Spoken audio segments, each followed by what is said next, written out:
go. So welcome. We've got Kalen Doleman here with us. We're part of our mybestself.me series and podcasting. This dude is incredible. You know, we only met virtually over social media just a couple of days ago, introduced by a mutual friend of ours, Superman. Check the next interviews out to find out who that guy is. But Kalen, you know, welcome, man. It's so awesome to have you and have your presence here on our interviews. Tell us a little bit about your story, kind of how life has happened to you or how you've made life happen.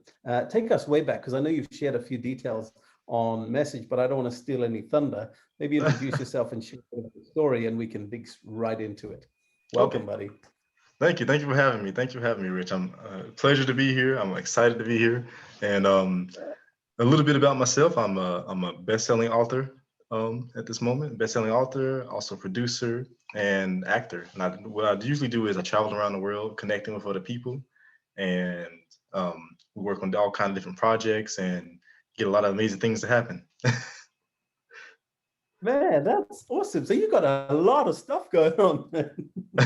But you're telling me in the messages that in doing this, in doing a lot of your books, like where did it all come from? Because you've had some serious trials and tribulations over that time too, right? So tell me where it all began. How did it all start? So I'll be honest with you, it all started way back. Probably even started way back in childhood, really. But I've always wanted to, you know, one of my big goals I always wanted to do was travel the world and do things like that. Like when I was a kid, I used to say, I'm going to travel the world. I used to tell everybody that I'm going to travel the world. I'm going to own a business. I'm going to travel the world. I'm going to do all kinds of stuff like that. And I've always said that since I was a kid, like since I was like 7, probably. I've always said I'm going to travel the world. I didn't know what I wanted to do. Like in school, they always ask you, what do you want to do? And to me, as a kid, I always thought it was kind of boring to just, it always seemed like, at least when you're a kid, like, oh, okay, you have to go to, once you're a grown up, you have to go to work. You gotta do this, you gotta do that. And it just always seemed like so boring to me. I was like, this is like a boring life. Even when I was a kid, I was thinking like that. So I was like, I want to travel. I don't really know what I want to do. And now it's kind of opened up and expanded to, now I know more of the things I actually want to do in my life. And so kind of probably started there. My family was poor. We had a lot of trials and tribulations growing up, but over time we persevered, and then. Sorry, man. I'm going to let my dogs out. Otherwise, they're going to ruin the show. There's a bird in the garden that they want to go and eat. So let's let them eat. Oh, yeah, no problem. There you go. Come on. Oh, do you have animals? Do you have pets? Or I guess being a traveler, maybe not. Oh no, I have not recently, but I used to have a cat. Let me tell you. Well, I didn't have a cat, but it was a person I dated. They had a cat, and that cat used to love me so much, and I love that cat so much. it was amazing. I love her. I miss. Did it have 9 lives for real? So what? Do they have 9 lives for real? You know what? I think they do. I think they do. I seen it jump around doing a lot of crazy stuff that probably shouldn't have been doing. Risky. I think my dogs have like 9 lives too, because those guys, man, they're incredible. But hey, look, tell me, you tell me that you wished from the age of 7 that you just wanted to travel and you're inspired to travel. You must have been to some incredible places around the world. What's some of the most amazing places you visited? Let's see. I'd say, I loved being in Ethiopia. Ethiopia was an amazing location, amazing country. Very beautiful things there. I say Nigeria was also very amazing. Very delicious food. I'm telling you, it's a very great culture. Very friendly people. Very delicious food. Some of the food is more spicy, but still good. One of my favorite places, besides in Africa, was in Germany. I love Germany. I lived there for a whole summer. It was so fun. I think one of my favorite things there was just traveling around the country. Mexico is also a great place. Mexico is right below the U.S., but especially in Monterrey, great. So yeah, those are some of my favorite places I've traveled to so far. Some of my favorites. And would you say doing a lot of traveling has inspired your writing? And because you've been an author of a number of books now, right? Yes, I'd say I have 3 books right now. Well, 2 books that are published and 1 book that's in the process of getting published. I'd say Traveling though probably has helped quite a bit, and I'll say because, to be honest with you, meeting all the different experiences and meeting all the people, it's gave me this kind of specific type of philosophy on how to think about things in life. Like, for example, one of my books, I say there's always a person out there that's willing to help. I'm not saying that there's always help available. I'm not saying, oh, since there's always help, I should just, if something happens, then it's just gonna fall apart and I'll have someone helping me magically. No, that's not what I'm saying. I'm saying there's a saying, God helps those who help themselves. If you are working hard, you're doing something, you're dedicated, there's someone out there that is interested in seeing and helping you with that. And I've experienced that when I've traveled to all these different places. There's a time when I was going to a Buddhist monastery, and I met these people on my way there who was at the city, and I couldn't figure out where I was going, and they just decided to help me. They decided to help me. They helped me with every single aspect of where I was at. I'd never been there before, so I didn't know what I was doing. And they just decided to help me. And it's all kind of other examples that I've experienced with people helping. From me getting lost in some place, or from me doing something else, trying to figure out how I needed to, process things. But yeah. So yeah. And there always is. So if you're open to it, we were just chatting earlier, and we were Mhm. talking about some of your philosophy and some of our shared philosophies.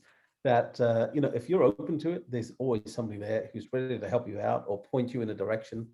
And one of the things that I was checking top line in your one of your most recent books, which is Becoming Your Own Key: A Guide to Self Mastery and Self Confidence. One of the things you talk about is what you think is what you are, and how you act is what you attract. Can we dig into that a little bit? What do you mean by that? Yeah.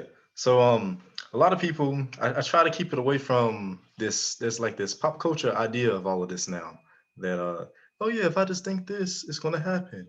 If I if I do this, it's gonna happen. Yeah, but it's like it doesn't work exactly like that. That's not how it works. It's simply that's a very generalized thing, and it works more like Law of this. attraction, right?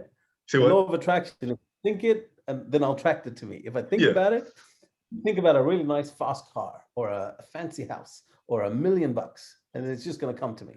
Isn't that Yeah. how it works? Come on. Yeah, like that's the most, and that's what people thinking. It's like that's the most ridiculous thing I've heard. That's not how it works at all. It's like, and then people, other people who are, miss out on actually learning great knowledge because they often see in pop culture this generalized idea of what it is. Oh yeah, if I think about this car, it's just going to magically pop up. It's like that's not how it works. There's other laws that blend into it. It's like an equation, you know. Mhm. So for example, in the book I say when I say that, what I'm saying is how you think is what is going to attract it to you. But that's because of the processes that go on. And I explained that inside the book too, and your brain and the things you have to do. Because there's another key element called action, which we all know. I think called action, but it's a specific type of action. It's action towards the things that's going to create that. And let's say, for example, I want to have this thing happen right here. I want to have a certain type of outcome happen, but I'm over here. And only way for me to get that certain outcome, it's like, okay, I'm thinking about this outcome. Now I see this outcome in my head, but now I got to take action. Well, what kind of action? If I take action that's doing this, then there's going to be some outcome over here. If I take action that's doing this, there's something that's going to do over here. If I take action that's doing this, there's going to be little things that pop up along the way. But then eventually I'll be able to do this, obtain this. And then when I get here, I might realize, oh, this is not the full thing that I was trying to do. I might see it all of a sudden there's a whole nother expansive thing over here that's going to continue on with that. And so that's kind of more what it's actually talking about in there. So I do mention, for example, positive thinking in there, for example, Mhm. but positivity in the sense that when you're thinking positive, it's not saying, oh yeah, I'm thinking happy, I'm thinking excited. That's not what it means when we say positivity. Positivity simply means creation and generation. That's positivity. Mhm. So when you think in terms of creation and generation, new ideas come to you and things like that, which helps you solve a problem. So if a person who knows what they're actually talking about is telling you when you're in a bad situation, all you gotta do is think positive. They're not saying, oh, think happy, think excited. They're saying, think in terms of creation and generation, because creative ideas is what solve your problems. Not, oh, I'm happy. I'm just running around being happy, even though I have this terrible thing happening to me. No, that's not what's going to solve the problem. Happiness and excitement are side effects of positivity. I can give you a short, quick example if you want. Yeah. What I mean by that, from my own personal life. So recently, I was going to Nigeria. It was about a month ago when I was first leaving to go over there, and there was all these crazy things that were happening. And this is actually right before my book became bestseller. But all these crazy things were happening. Because my book became bestseller like a couple of days ago. But all these crazy things was happening at the airport with COVID-19 and all that. I thought I had taken care of everything. I got to the airport, and the people at the airport, they were like, I was supposed to get on Qatar Airlines, and they were like, oh, you can't get on because you don't have the right documentation. You need this COVID test. And so I was looking, I was like, this is the COVID test right here. And they said, you need a PCR COVID test. And I was like, but it says PCR COVID right here. And I'm like, no, that's not the right one. You need to go online and do this and do this. So I went online and did all this stuff. It took about an hour because internet on the airport and stuff like that. Finally, I went back to them and they were like, oh yeah, sorry, but it's too late now. You're gonna have to and this is it's expired now. Your test has expired. You got to go do something else. So I was like, okay, how am I gonna do that? And they're like, well, we don't know. But magically, this lady just happened to be beside of me, who just happened to overhear my conversation, and she was like, oh, you want to go down this way, but it's gonna cost $369 to do it within an hour. Yeah, they say it's gonna cost $369 to do your test within this hour if you to get it done. That's the expedited test. Otherwise, it's gonna take 2 to 3 days to get it, and that's like $100. So I was like, if I do this, oh yeah, go ahead. Here we go. So I was like, if I do this, yeah, it's craziness, I'm telling you. So I was thinking in my head, if I do this, I can't do the 2 to 3 day testing because I'm gonna miss the event. I was going to a movie premiere that I was invited to overseas. So I was like, if I do this, I'm gonna miss the event, and I'm supposed to be I'm one of the major people that's supposed to be there. So I was like, I'm gonna have to do this PCR test. But so the lady, she told me was that she just magically happened to be there. If she wasn't there, I probably would not have been able to find that. So that was just a lucky thing right there. You know what I mean? Because she had an issue too. So then I went all the way across to another terminal in the airport. This was like in New York City, the JFK terminal. And I went over there and I talked to them, and I was like, I need to do this test. I gotta do the test. I had a lot of problems there because like, hey, it's like $369. I wasn't expecting to do all that, to make all this extra payments and all this. I was very angry. I was like, now I'm not even gonna make it on time and all this stuff. But then the process was figured out. I talked to my mom on the phone. She gave me some good advice and some good things to do. And I thought about it to myself a little bit more again. And then, like I said, I was super angry. I was not happy at all. But I was thinking positively though, because I was thinking, how will I solve this issue? And guess what? The issue was solved. I figured everything out. I was able to pay for everything. I was able to get everything done. And then guess what? I became happy and excited. So that's from positive so thinking. You're right. So a lot of people, for me, this is how I'm internalizing that or processing that is a lot of people, and for a long time, I was focused on outcome. And when you focus on outcome, what tends to happen is the solutions don't come to you because you're so hung up on the outcome. It's like dieting or any goals that people want to achieve. They're like, I want to lose a whole bunch of weight. And they're so focused on losing the weight rather than focused on the solutions that bring that weight loss to them. It's like kids. So I have young kids. I got a 16-year-old and I've got a 12-year-old at home here. And somebody described it once to me as, with social media and the pressures of, I want that and I want that. And, how pop culture, as you say, kind of shows up and says you can have all of this stuff. Look at me. I've got the bling and I've got the fast cars and I've got the nice mansion and the girls and all of that stuff. That's on the screen. And they don't show you what it takes to get you there. So these kids are looking at the mountaintop and they're standing at the bottom of the mountain and they're going, I want to get to the top. Surely it's that easy, right? The guys are on the TV screen. It's like MTV Cribs, right? You just go straight there and the TV just transports you into this place, but you don't get to see all of the action steps that were taken along the way. And the disappointment comes when you don't get the how, you don't get those steps because you're so focused on the outcome that you miss the joy and the beauty. Somebody once said, the definition of success is not about the end result, it's more about the journey. And it's about taking that journey to your end result. And as you said, sometimes you get halfway there and you actually realize that's not the goal you wanted. That's enough. That's a better goal to achieve. So why not stop? Why not keep going for something so much better? And people will always show up, whether it's your mom, who's got some great insights for you to share while you're at the airport to try and figure out some solutions, or whether it's, somebody in another country who you've never met, who've got some great insights for you to share. And those are incredible things. So that's the, one of the points about what you think is what you are, and how you act is what you attract. You've kind of shared some of those examples of how you act. Now, in your story to me, you shared that there was a point at which you kind of lost everything through the whole pandemic. You had lots of book tours lined up, and you had different countries that you were going to, and all of that kind of came crashing down in terms of what you were able to go and achieve. How did you either pivot, or how did you deal with that loss? And what could you share in terms of strategies or ideas for people who are thinking, you know what, this pandemic has really hit me hard, and I don't know where to go from here? What tools or tips or insights could you share with them for that through your own stories? Yeah, so I'll tell you, I had this perfect thing that was lined up at the end of 2019, I'd say around September through November. Mhm. Yeah, between September to November, I had a perfect thing that had lined up. I had a perfect plan. I was like, okay, these things are going to happen. They want me to come to China and do this stuff. And then next year, I already got invited to go to Nigeria again to do this thing. Because I actually, the first time I ever went to Nigeria was in 2019, and I went to go speak.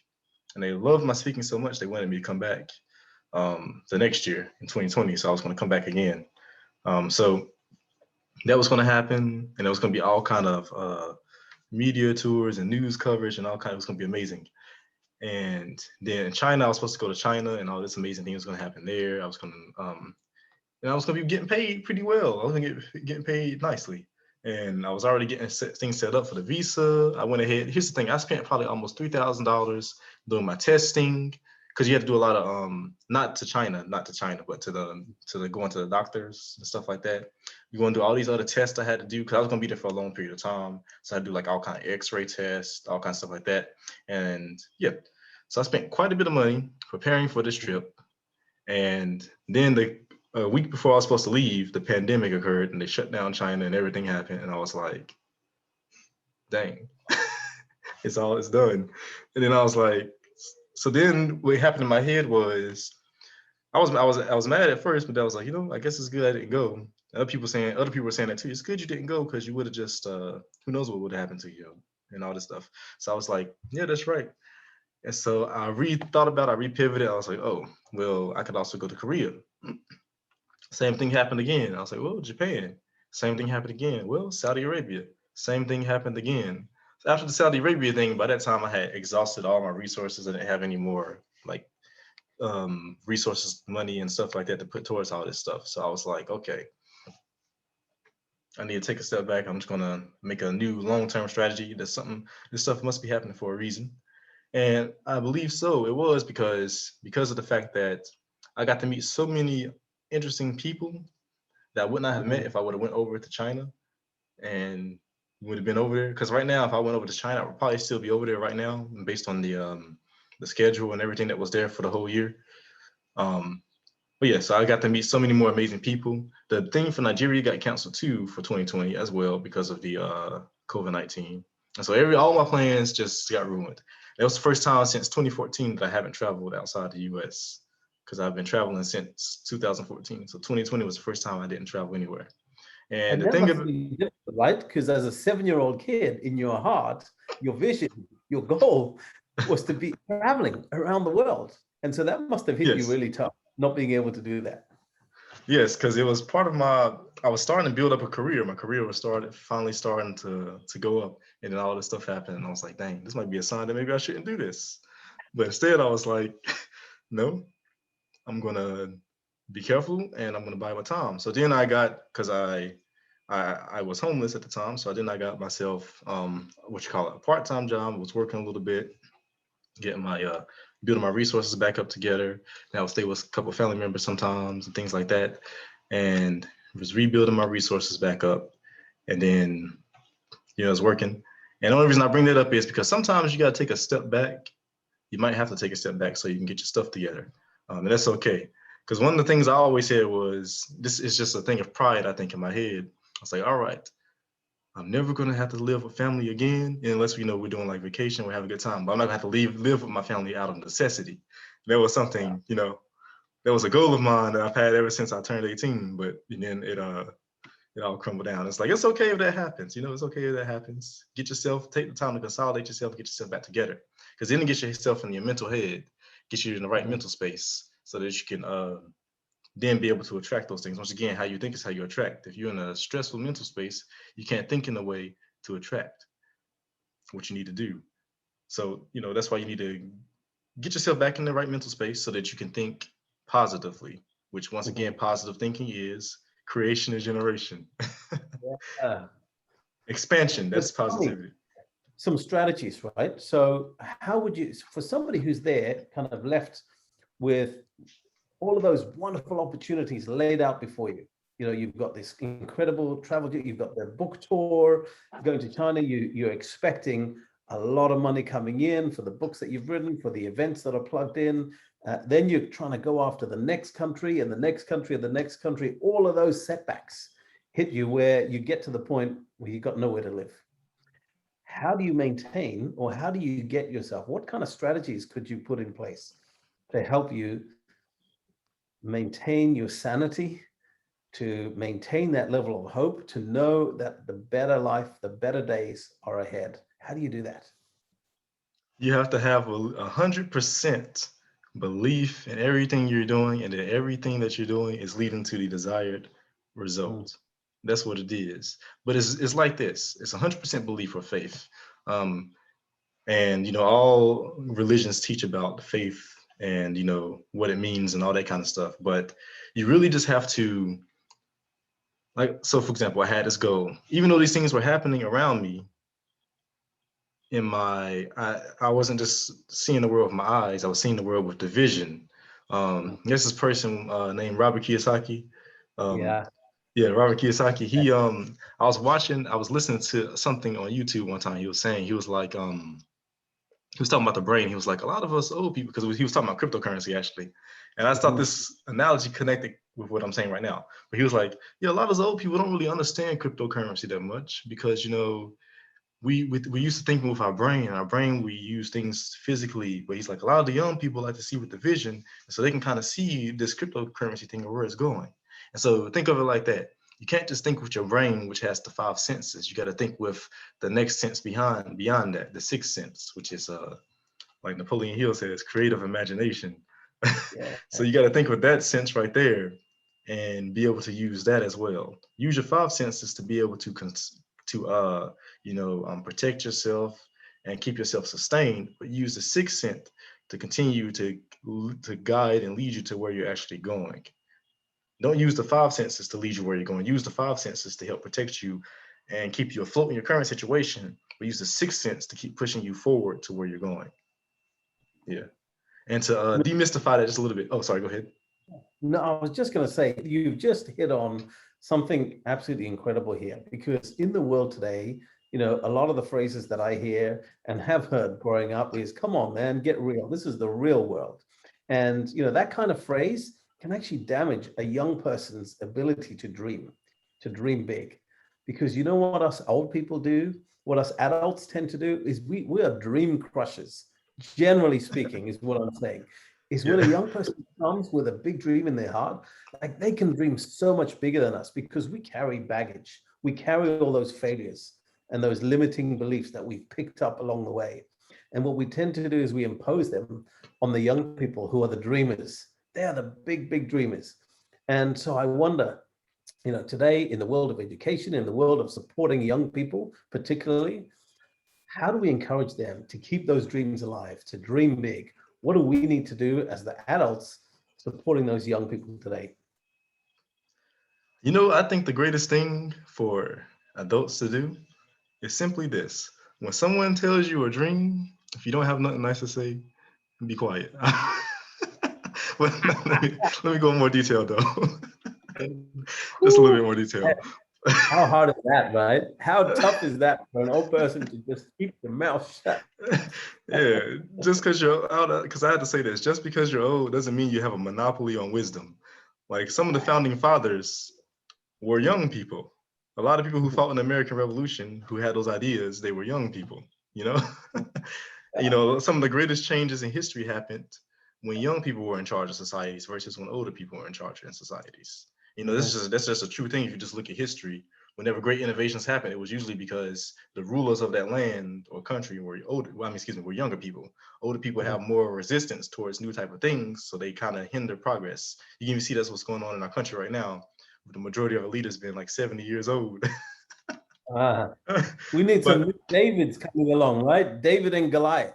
We need those Davids with their simple tools. They'll yeah, take out Goliath. because look, Right? even though they might make big mistakes, even though the younger people might make big mistakes, it gives them big lessons, which then helps them recreate more things. So the best thing though for an old person to do, to answer the question though, besides just be quiet, is whenever someone has a great idea, you might have experienced it when you were younger yourself or something like that, an older person might have, and you might have failed and you might have given up. But who knows, if you would have kept going, you might have actually succeeded. So the best thing to do would be to give them advice that will help them achieve that. Not say, oh, that's a terrible idea. Ask them, how will you do this? But don't do it in a condescending way, because a lot of times when adults do this, they do it condescendingly. They're like, oh, well, how are you going to do that? Well, how are you going to do that? Then think about this too. Think about that. And then that discourages them as well. So no, think about how you're going to do this and explain to them the mindset. Teach them the mindset of they have to think of how they're going to solve problems. And just explain to them, even though you're going to have problems along the way to this goal, you can achieve this goal as long as you continue to figure out how to solve problems, which requires you to surpass your limits. Everything you want to do requires surpassing your limitations. So yeah, that's what I would say would be the best thing for them to do. And then, show support. You don't have to show, you might not have resources to give them, but like I said, advice is a huge piece of support right there. Maybe someone just needs you to give them some advice on the situation. Don't tell them what to do, but give them advice. Tell them different options, things like that. They help them figure out, because ideas help create more ideas. So in your world of becoming an author and a producer, do you have mentors that you look up to, either that you connect with on a regular basis or that you read their books? Who would you consider your mentors? Yeah, I do have mentors. I'll say that. I have a huge mentor is my grandfather. I could call him anytime. Some people don't have their grandparents, and that's okay. There's other people that you can talk to. But this is just my example. My grandfather, he if I have issues sometimes, I'll talk to him like, hey, what do you think about this? Or I have this idea, but I don't know what to do.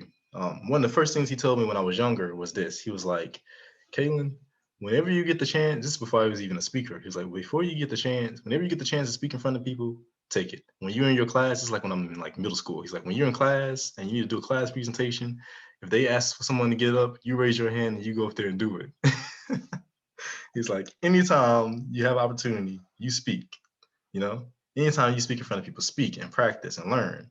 And, so my grandfather, great people who've written books. Napoleon Hill, even though he's long dead, his book, Think and Grow Rich, was a very huge help. Um, I used to read a lot of biographies when I was younger, of like great people and things like that. Like when I was like in elementary and middle and high school, I used to read like just biographies of great conquerors and great artists and all kind of people. And so I would say those people, even though they're long dead, are mentors, because some of those people, they have their autobiographies and they have those ideas. But yeah. And why are mentors today so important? You talked about your grandfather, and what an incredible person to have in your life. Somebody that is there for you, who's given you quite a simple piece of advice, but actually it's led you to be a successful author, led you to travel the world, to have that confidence, because he encouraged you to speak up, take those opportunities and speak up, use your voice. How incredible is it or how important is it, particularly that young people have mentors in their lives today? I think it's important. And sometimes you got to be brave enough. Don't never be afraid to ask somebody, hey, will you be my mentor? I did that at this, I worked at a furniture store. There was an owner there. I just went up, I asked the owner of the whole furniture chain. I was like, hey, I see you're a successful businessman. Will you be my mentor? And he was like, yeah. And he became my mentor.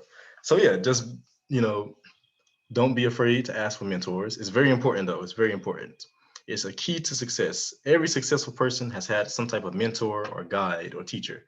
Even look at Alexander the Great. He had great teachers who taught him and mentored him on things, you know.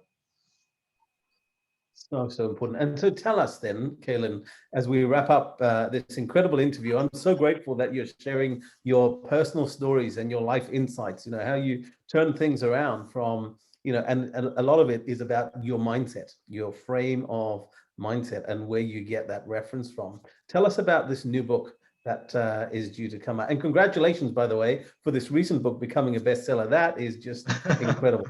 Amazing. And it's on Amazon Prime now, right? Yep, We it's on can go and Amazon right now. Yep, you can order it through Kindle or paperback. Yeah. Fantastic. And what about this new book? Tell us about the new one that when's it coming out? What can you tell us about it? So I'll tell you this right now. It has very beautiful artwork. It's called The Human Experience. It's going to be a few hundred pages. It's full of beautiful watercolor art. I'm telling you, it's going to be nice. And pretty much the book it's different from a different subject than these first two books. It's more of a commentary on our world, society today, and it's like a commentary / proposal on a new way of thinking to bring and acting to bring mental liberation to the world. Because mental liberation is a key to everything, a key to the next stage of evolution and innovation in human interaction and human technology and all that stuff. So let's explore that, because some people might be going, whoa, what's this mental liberation all about? Can you break that down for us? What does that mean to you? Yeah, so mental liberation is simply thinking in a way or being able to own yourself. Mental liberation is being in a way where you can actually own yourself without being influenced by outside factors you're going to always be influenced by outside factors, but by not being able to be influenced by factors that's going to cause you to stray off from your path. So that's what mental liberation is all about. For example, there's different levels of it. I mentioned this in the book, but I'll briefly just say it right here. You have your basic freedoms of mental freedoms. For example, think about how when you watch TV and commercials or the society you grow up in, how it affects how you eat, how you talk, how you act, how you speak in front of people. All those type of things. When you work out or something like that, then think about your higher levels, your worldview, your cosmological freedom. Think about your worldview. What kind of worldview do you have? Why do you have that worldview? Is your worldview very limited or is it very wide and broad? Why is that? That's another level. You have your energetic mental freedom that talks about your energy, the type of energy you project towards people, the type of things you're able to experience in your world and your life. That comes from having a certain level of freedom as well. And in the book, it goes in a lot more detail and explains this a lot better. Gives you a lot of real world application experiences from politics. There's history, politics, all kind of stuff in this. But yeah. Because this is so important, right? Especially in today's world. We think about history and how, as we're taught at school and how those history books taught us, they came from a particular place. There was an agenda behind a lot of the textbooks of old, right? And they provided a framework for individuals to live by, and a set of values and beliefs that were really ingrained in society. And now we fast forward to today, the 21st century, or even now, the digital decade, where there's all this talk about fake news, and there's all this talk about, and fake news has been around for ages, but it's so much more relevant and so much more in our face right now. We cannot control or limit what our young people see, and so they're exposed to so much more information, and that information isn't just written down in a book, as we used to do in the old days. It's now visually on the internet. It's on TikTok, it's on social media sites, news sites, and their friends are all talking about it at school. So all of these beliefs, all of the information that we're processing in our mind, when you talk about liberating your mind, I got a bit of a paradigm shift and an aha moment to think about, well, actually, how should I be thinking? How can I process the information that's coming at me to make sure that I'm not making my mind based on somebody else's influence, somebody else's decisions. Exactly. I'm in control, in charge of my mind, right? I own my mind. It's mine. Exactly. Because think about this. This is the reason. This is the exact purpose of this book. This is one of the major purposes of this book, is to bring this about. It brings different techniques and talks about different things, but Mm. even though this book is talking about that, I'm not telling, in the book itself, I'm not telling you, hey, think like this so you'll be free. Because if I was doing that, they would be against mental liberation. You see? So in my book, if I was writing, this is how you're going to think. So follow this thing right here. This book is not some magical how-to book or anything like that. This book, when you read it, you'll see what it is. I've created a new style of writing in this book, and I can't wait to get it out. But like I said, just to give you a short example, a society that doesn't take mental liberation, that doesn't have mental liberation. Like I had a conversation with someone the other day. They were like, "Well, what do you think about people who we had to have leaders and followers. You had to have leaders and followers." And I was like, "Well, okay, but when I say mental liberation, that's not what I'm talking about.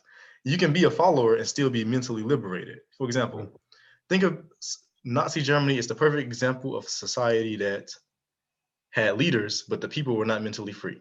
Because if they were mentally free, they would not have been influenced in such a way to do those terrible things. Mm.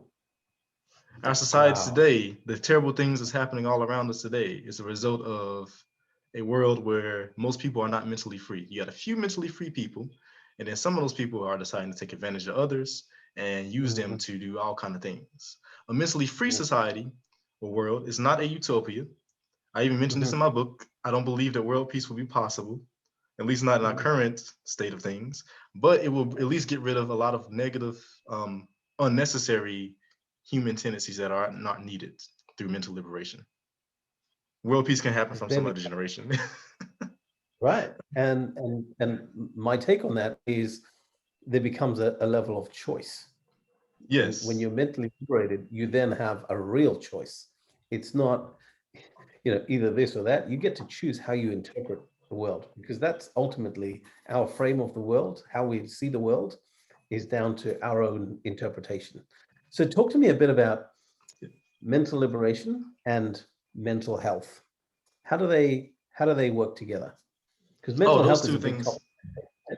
Yeah, mental liberation is the key aspect of mental health. Actually, in the book, The Human Experience, when I mentioned this one type of mental freedom called energetic freedom, that's exactly what it's talking about. And one of the Mhm. examples I give in the book is, think of the Inquisition in Europe and the Inquisitions. So they took away the people's basic freedoms. They took away their cosmological freedoms. They had them thinking in a specific worldview.